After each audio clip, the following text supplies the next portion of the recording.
Hi, good morning everyone. Welcome to workshop 4.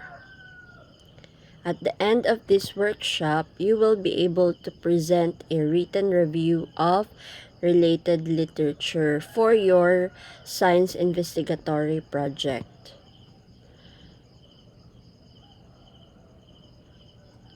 So let us discuss what is review of related literature. There are different format in writing your paper. However, in scientific paper, we use IMRAD format. It is the mostly followed format because it highlights essential and concise part of your scientific paper.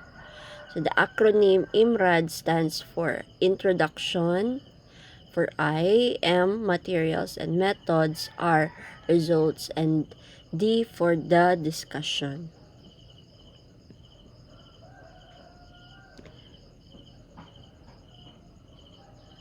In the IMRAD structure, the introduction and discussion section serves as the key segment where relevant concepts and studies are systematically coherent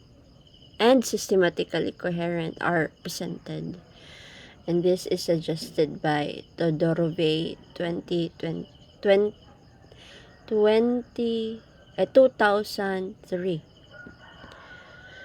And the materials and methods sections should also draw upon established literature unless the research specifically focus on refining the procedure itself.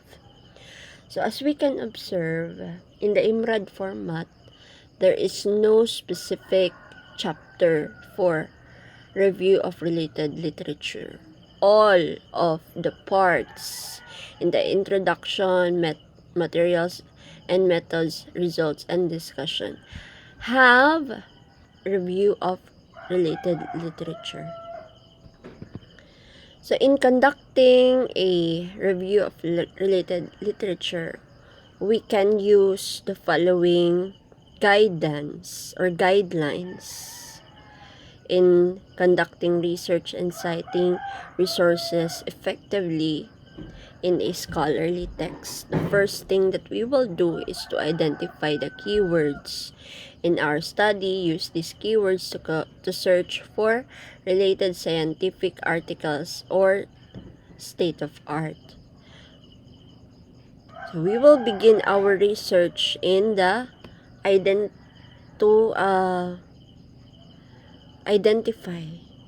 the keywords or phrases that are central to our study. By using these specific terms, you can search for related scientific articles or current state of the art in your field.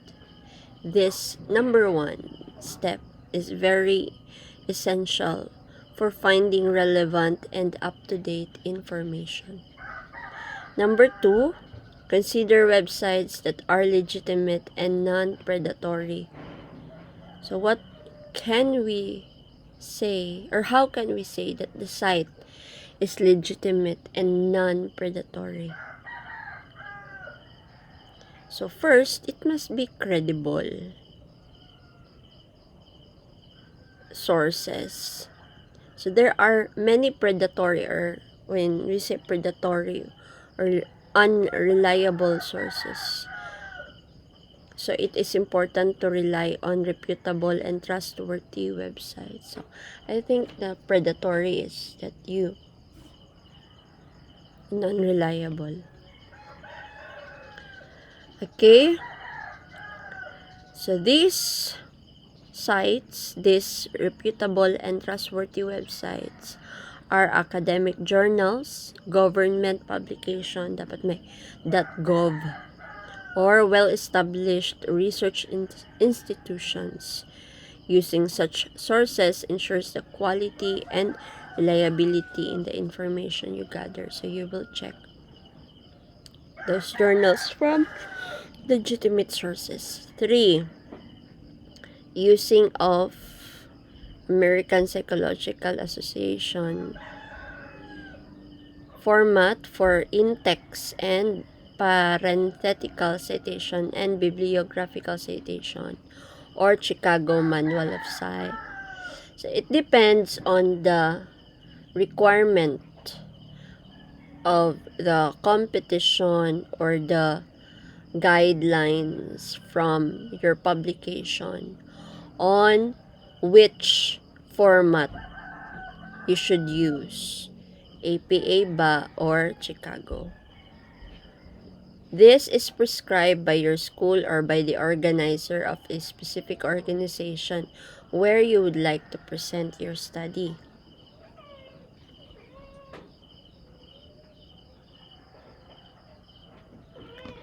Kindly identify ano ba ang format ng ng ICEF. I think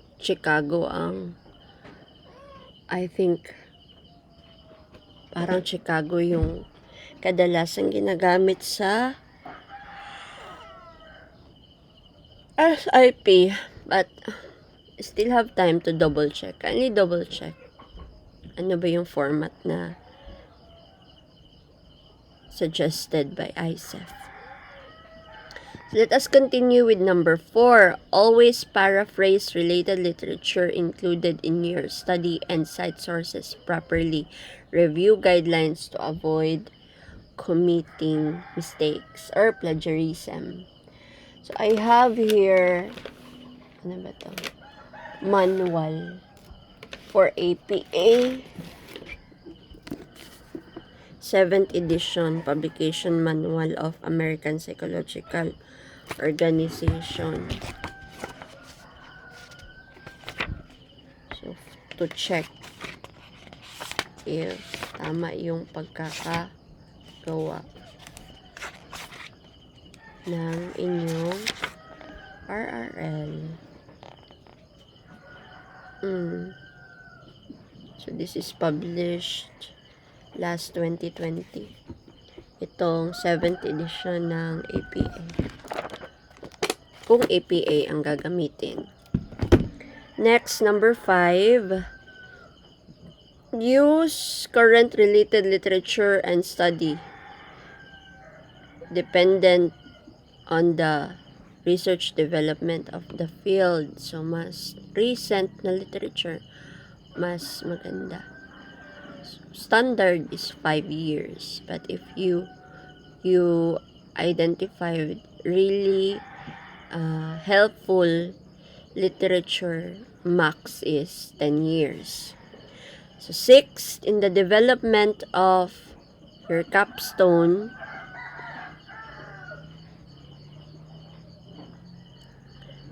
or your SIP, you need related studies that will support your endeavor in elucidating the step-by-step process in a scientific study. Also, related studies may either support the findings or contradict it. So, yan. You need to have related studies that will support your materials and methods sa step-by-step process. And then, during the findings, so, it should be supported. Your results must be supported by studies or i-contradict niya. So, related studies can serve multiple purposes. They can be used to support your findings by providing evidence, context, and precedents for your work. They can also offer contrasting perspective or contradictory evidence, which can be valuable for a thorough analysis of your research topic. Acknowledging studies that contradict your findings demonstrate that you've considered different viewpoints and strengthens the overall quality of your research. Rasyag balita, class, nahanglan, fair ka. So, you need also to discuss the contradicting studies of the findings. Next, we have here table 2 that reflects the parts of the manuscript where you need to review the related literature properly. So in the IMRAD, we are using IMRAD here. So sa introduction, we have the elements of the introduction, current state of the field, your expected citation, at least 2 relevant findings of the current field of study, trend about new sources of sample being investigated upon. This is an example. Next element, current practices in addressing the issue. At most 2 conceptual literatures to describe the scientific concept, at least 2 related studies to support the claim. Next element, research gap, at most 3 related studies to establish that such area was not fully investigated. Then contribution of the current study, at least 1 study to support that such sources or samples can be potentially tapped. So as you can see in the elements of the introduction, there are number of literature that you should put into your statement. So dili lang kay mag-declare ka dira og claim then wala kay support. So you need to show your support with the following guidelines kung pila ka buok ang per element of the introduction. Next, in the materials and methods, we have for the material and procedure, there are various methods to be utilized, and as much as possible, look for sources of methods that are available in your locality and practical at the same time. Data gathering and analysis in testing are data gathering. It is best to follow from related studies unless your work is original or novel. Disposal of chemical and waste products should be based on or recognized disposal procedures. If ang imuhang study mag-involve og disposal of chemicals or biohazards, so you need to cite or discuss the proper way, proper procedure of chemical and bio waste disposal. And in the discussion, give at least 3 related literatures that support the findings of your study or the principle behind the outcome of your study. And reference, you cite the bibliographical citation of all in-text citation in the IMRAD paper. So, in-text, yung nasa paragraph, bibliographical, yung mga list nasa reference. In APA or Chicago Manual of Style format. Okay? Sige. So, this is your activity assignment by group in your science investigatory project or your scientific research. Follow the guidelines from Table 2. Then, fill in the table for the relevant information and literature review of your proposed study. Yun, you follow the guidelines na binigay ko. And then, you list here in bullet form the RRL. Bibliographical lang muna. Or pwede, within text reference. You write the sentence or you write the paragraph here. Paragraph. Then, at the last part, you write the bibliography. Nakuha? Sige. So, here, we will watch videos on how to do related literature, reviewing of related literature using AI. In my case, I am using Zotero to organize my what do you call this one? My studies. So here in my tab, I have Zotero. Where's my Zotero? So here, it is an application where I can organize my RRL. So, click mo lang ito, then copy mo ang DOI number niya, then lalabas na siya dito sa iyong dashboard. Dito sa aking folder, I organized my studies, my projects, or my RRL on different folders. So when I will use this one in my study, example. Gawa tayo ng example. Sige na lang.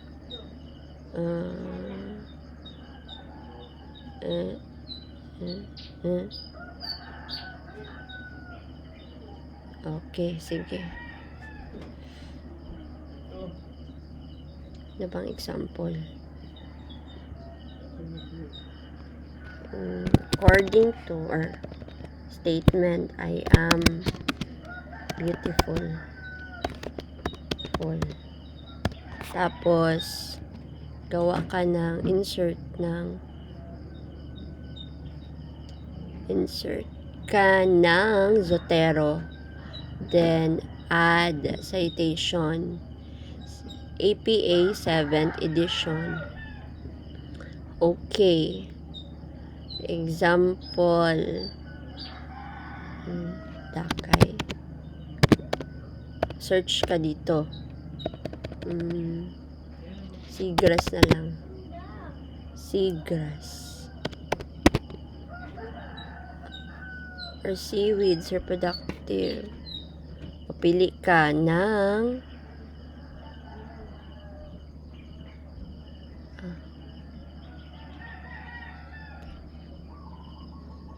study.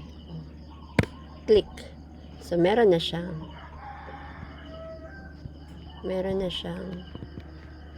within text reference. So, paggawa ka na ng references, bibliography, click mo lang ito.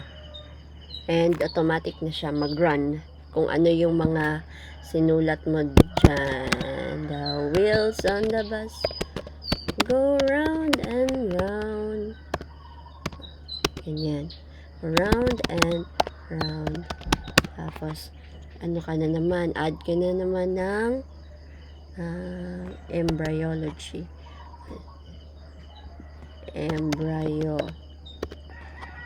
Drosophila. Sige. Okay. So, automatic siya na nag-add dito sa references.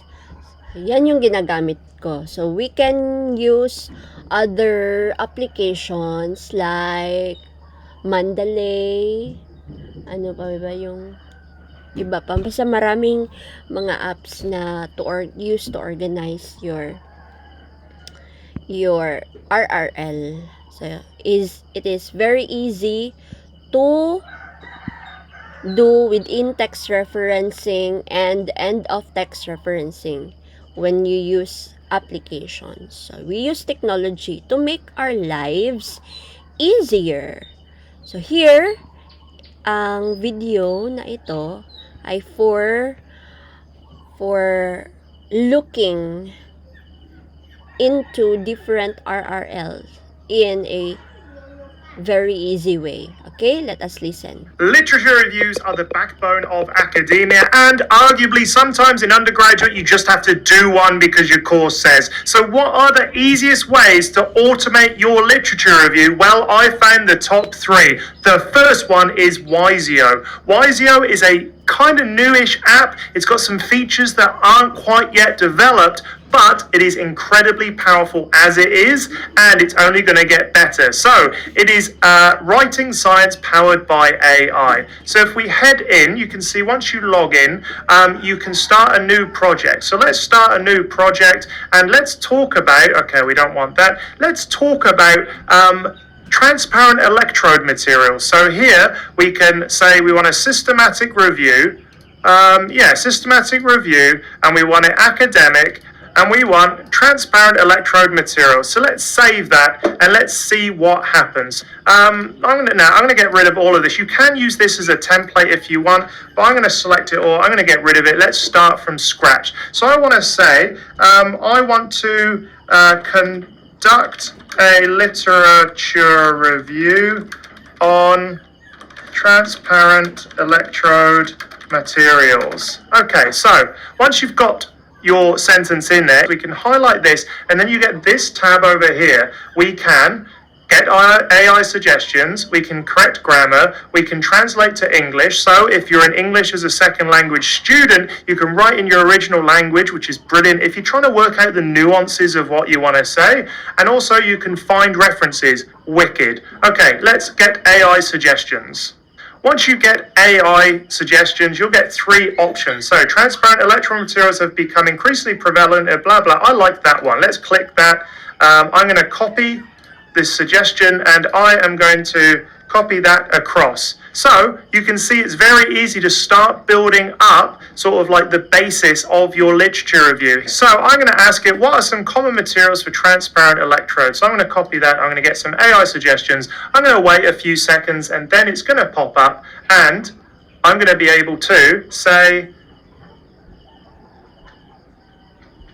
okay, here, this is the best one. So transparent electron materials. I'm going to copy this. I'm going to say that's good. I'm going to give them some feedback and I'm going to paste this across. So there are several electron materials that are commonly used. And so these are the ITO, FTO, zinc oxide, very common. Okay, so this is how we can start building up. Now, let's say that I want to get a reference. So let's say I want this and I want to get a reference. So I'm going to click here and it's going to go away and produce a load of references. Now, always you've got to check the references. You can't just accept them as they are. So you can get this for free, but it is quite limited. So 5 suggestions, 5 grammar corrections, 5 translations, and 4 out of 5 reference lists. But ultimately, I think this is a great place if you've got some initial ideas and you want to start to sort of like to come up with lots of text around those ideas. The next one is even more powerful. All right, then Jenny AI is one of the best ways that I think at the moment you